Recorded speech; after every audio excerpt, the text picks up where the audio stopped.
I'll never forget the day my dad promised me that little apartment in Brooklyn.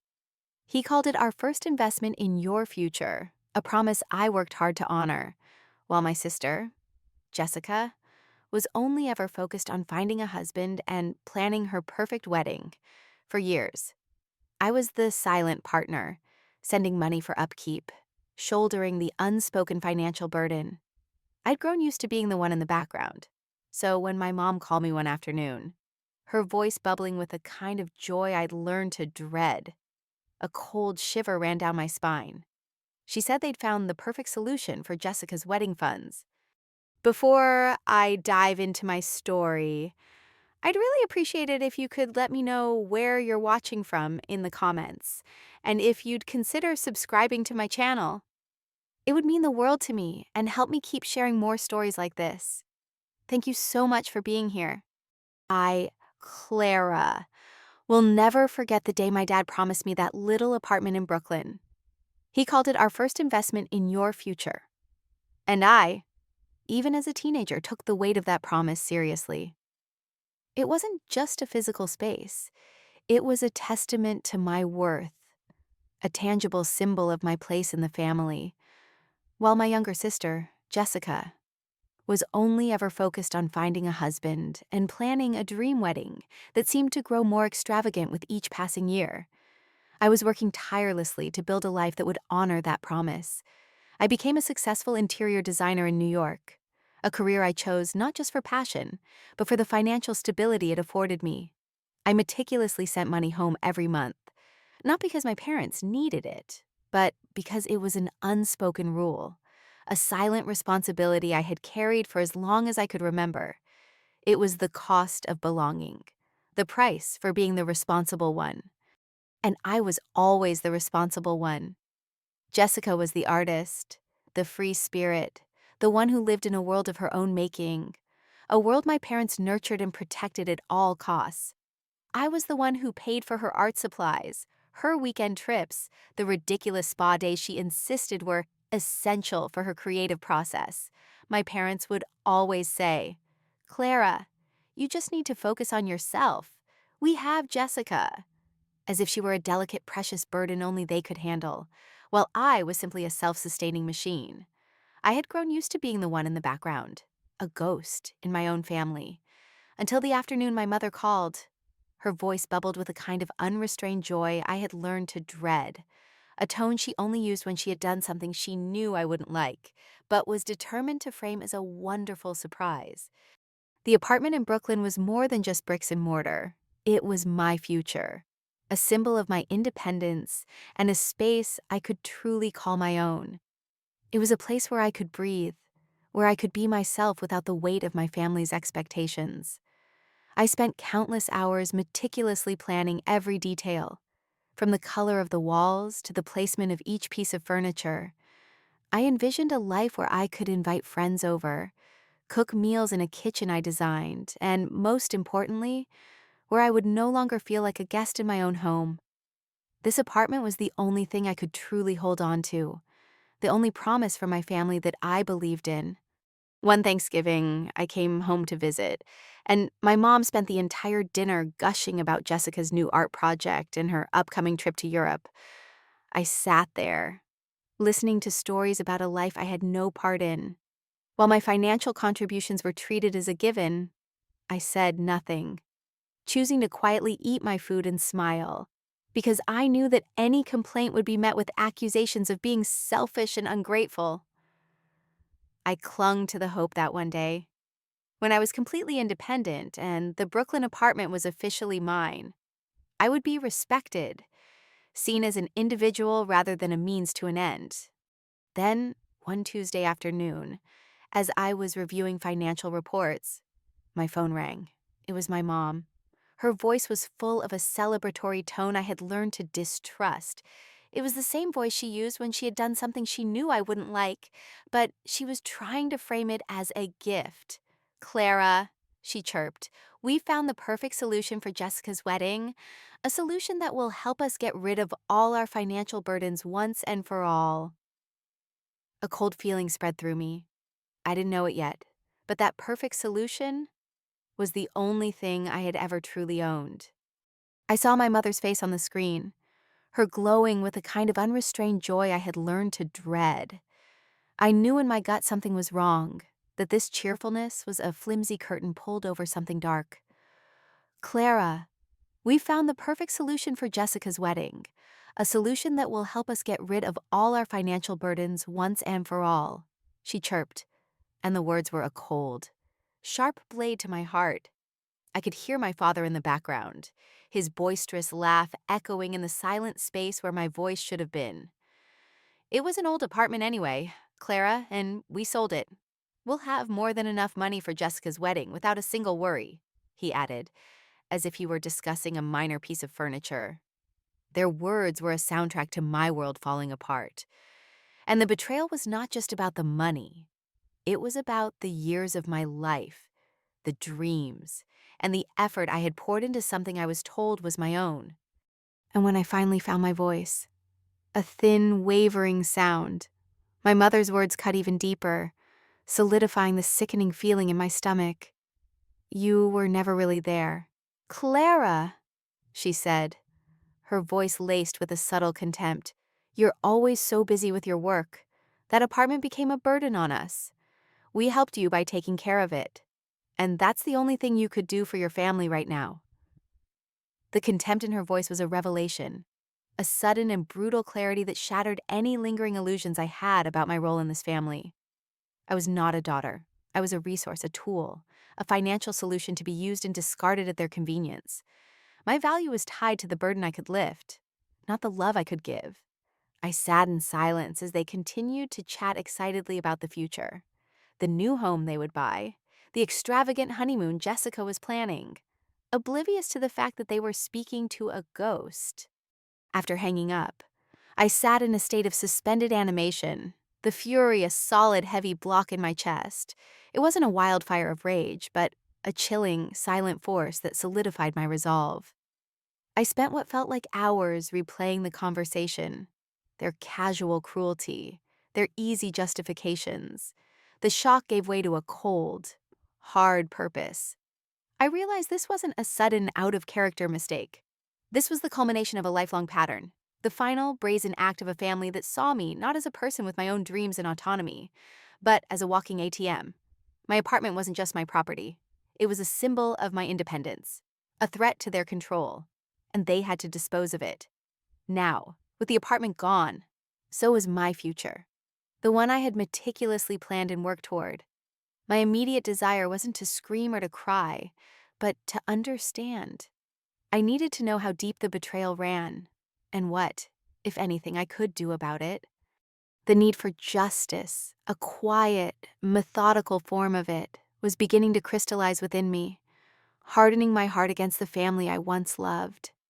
With that cold purpose in mind, I picked up the phone and called Mr. Ben, our family's lawyer and my father's trusted friend. My voice, to my own surprise, was calm and unwavering. I laid it all out for him, every detail of their betrayal.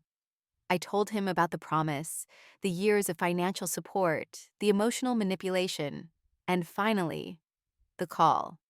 I expected him to be shocked, perhaps to offer words of sympathy. Instead, his voice was filled with a weary sadness. "Clara, I have done all I can," he said, his tone heavy with resignation. "Your parents sold it legally. They just used a hidden mortgage on the papers that they never told you about." The news didn't shock me. I had already suspected something like this. A tangled web of lies they had spun to keep me from knowing the truth. The apartment was already gone, and there was nothing I could do to get it back through a legal challenge. But a new idea, a more potent and devastating one, was already taking shape in my mind. I took a deep, steadying breath. "Mr. Ben," I said, my voice calm and deliberate. "I don't want to sue them for selling the apartment. I want to freeze all of their bank accounts and every single expense related to that wedding." I could almost hear the intake of his breath on the other end of the line. "Clara, you can't do that," he said, his voice laced with a rising panic. "That will make everything fall apart. The wedding, their business, everything is already too complicated." and I spoke a single definitive sentence. Each word a hammer blow of finality. I know. But I want them to understand that they can't keep treating me like this. It's time for this to end. It's time for them to face the real consequences. The rest of the conversation was a tense dance of legal jargon and emotional pleas. Mister. Ben tried to reason with me, to talk me out of what he called a nuclear option.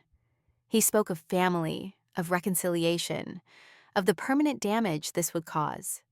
But I was unmoved. I had spent my entire life trying to reconcile with them, trying to earn their love and respect, and all it had gotten me was betrayed and exploited. I explained to him that their actions were not just morally wrong, but a form of financial fraud. The hidden mortgage, the fraudulent sale, the deliberate deception, it was all a pattern of behavior that was ripe for a legal challenge. I wasn't just an angry daughter. I was a victim of a crime, and I was going to make sure they knew it. I spent the next few days in a blur of legal paperwork, phone calls with Mr., Ben, and a cold, determined focus. My mind was a steel trap, meticulously going over every detail of my family's financial history.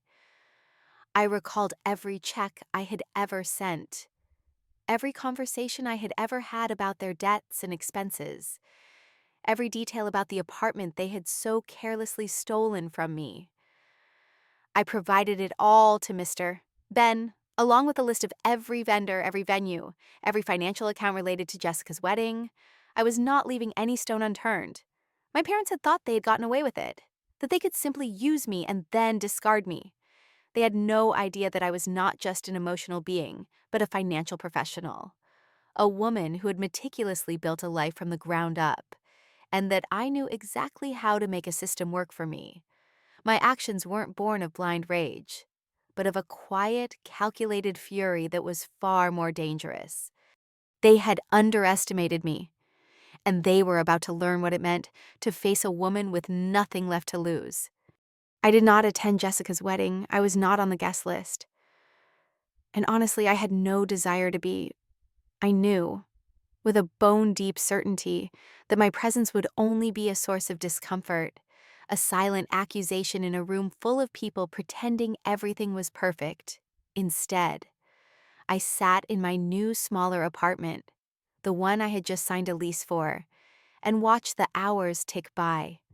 I had meticulously planned this day, not for me to be there, but for the truth to be there in my place. I was a ghost in their celebration, a phantom of the financial mess they had created, while my family and their guests were toasting to a future built on a lie. I was the one who was about to bring the house of cards crashing down. I had arranged for the article to go live at the exact time the wedding ceremony was scheduled to begin. The headline was a public and brutal indictment: legal battle a woman's property secretly used by family to settle debt. The article, fed with the information I had provided to a sympathetic journalist, detailed the hidden mortgage on my apartment and the pattern of financial abuse within my family. It wasn't just my story. It was a carefully curated legal case, a public document of their deceit.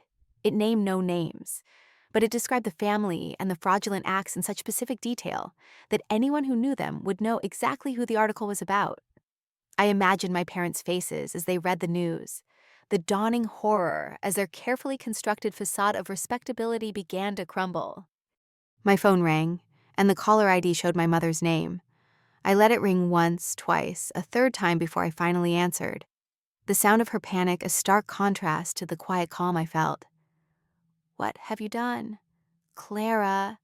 Her voice, once so full of joyful anticipation, was now a strangled sob of desperation. "Jessica's wedding, our family's honor. It's all over." I listened, the sound of her panic a stark contrast to the quiet calm I felt. She didn't sound angry, just broken, as if the weight of her deceit had finally become too heavy to bear. I could hear the muffled sounds of chaos and confusion in the background, 100 voices whispering, 1,000 glances being exchanged. The wedding, the beautiful, extravagant affair she had so meticulously planned, was now nothing more than a backdrop for their public humiliation. When she finally stopped talking, I spoke, my voice low and even, devoid of any emotion. What have I done? I asked, the words feeling alien in my mouth. I've only taken back what was mine, but if you feel this is revenge, then perhaps you should reconsider what you did, because Jessica's wedding, our family's honor, it all fell apart the moment you started to disrespect me. It's far too late to save it now. There was a long, painful silence on the other end of the line. I knew she was waiting for me to back down, to apologize, to offer a solution. But there was no solution this time. I had given them every chance to do the right thing, to treat me with respect and honesty, and they had chosen to betray me instead. I hung up the phone and sat in the silence, the weight of my decision settling over me like a heavy blanket. The wedding was ruined. My parents' reputation was in tatters. And Jessica, the girl whose happiness had been the reason for all of this, was left with nothing but a canceled wedding and the cold. Hard truth about her family. But I felt no regret. I had given them a lifetime of my emotional and financial resources, and all they had given me in return was betrayal. This was not revenge. This was justice. I had taught them a lesson about fairness, and I had stayed true to my own values. For the first time in my life, I chose me over them, and I was finally free. A week after the wedding that never happened. I was in the quiet solitude of my new apartment, the silence a stark contrast to the cacophony of their unraveling world. I was in the middle of unpacking a new bookshelf, placing each book with a deliberate, almost meditative care, when my phone chimed. It was the detective specializing in financial fraud, the same one Mr. Ben had put me in touch with. Miss Clara, he said, his voice a calm counterpoint to the turmoil I had just caused.